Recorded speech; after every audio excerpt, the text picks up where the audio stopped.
Namaste students, a very good morning to all of you.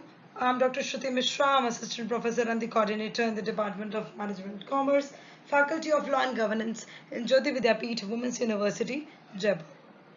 Our today's topic, we will going to start with introduction to the IR. So what exactly industrial relations means?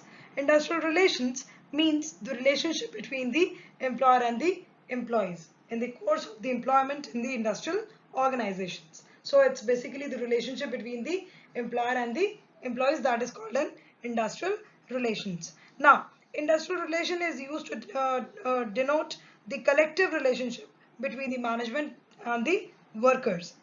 Now, there is one definition by the J.T. Dunlop. What he says about the industrial relations? Industrial relations are the complex interrelations among the managers, workers, and the agencies of the government. So that is basically the IR means. Now, what is the nature of the IR?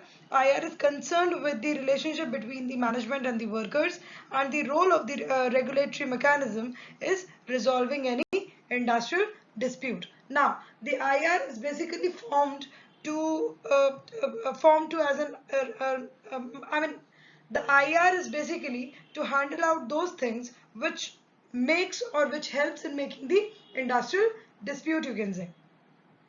So there is so the relationship between the management and the workers can lead to subside these types of problems and the dispute in the organization. Under the IR perspective, management employees, development employees, remuneration and employee safety and health are related to this particular pertaining to these IR. Now, what are the features of the industrial relations?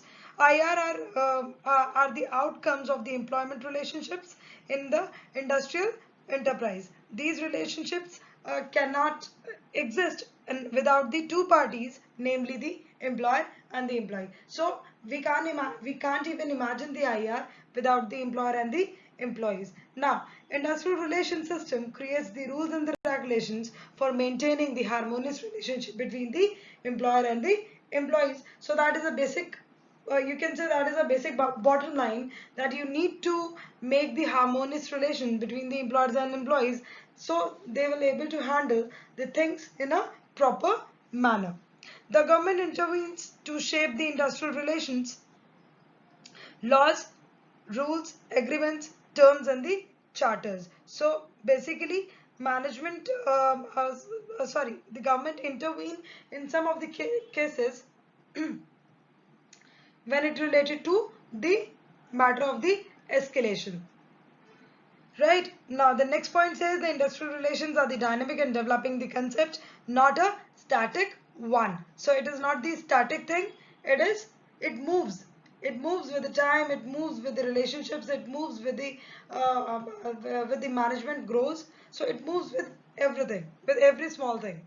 So they undergo with the changes and the changing structure and the scenario of the industry as when changes occurs. Now the industrial relation include the individual relations as well as the collective relations. Individual relations means employee and employer relation, and collective relations means employees and employer relation. So that is basically between the employees, among the employees, and related to the those employees with the employer and employee as well.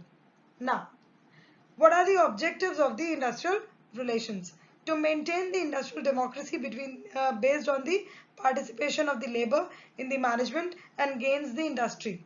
Second point says to raise the productivity by reducing the tendency of the high labor turnover and absenteeism. Third one is to ensure the workers' participation.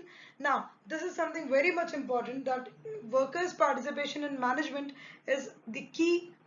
Through that, the employees can participate in the management and employee feel like that they are the part of the management. They established to establish a proper channel of the communication.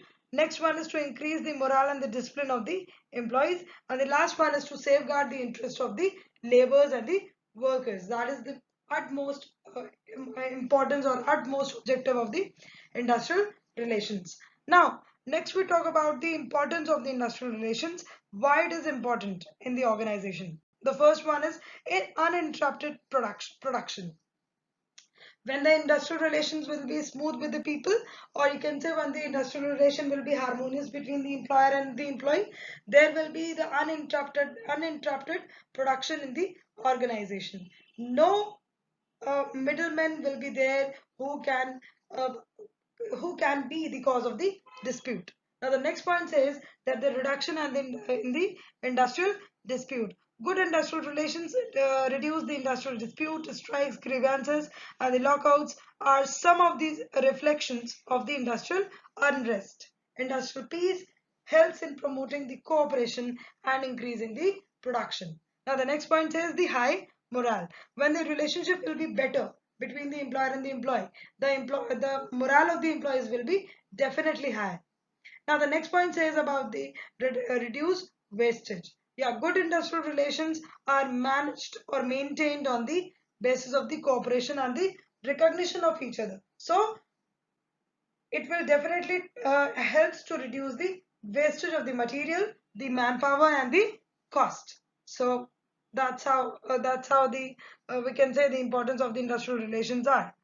Now we'll understand the causes of the poor industrial relations as well. The first cause is the economic causes. Often the poor wages and poor working conditions are the main cause of the unhealthy relationship. So the employer need to provide the amount which is required to the employee, right? The fair amount or the fair wage, you can say. Now the next point says about the organizational cause. Faulty communication system, unfair management practices, non-recognition of the trade unions, and the labor laws are some of the other causes or which of the poor industrial relations in the industry. Next point says about the social causes. Uninteresting nature of the work in the dissatisfaction with the job and the personal life uh, accumulates into the industrial conflicts. Next, we talk about the psychological cause.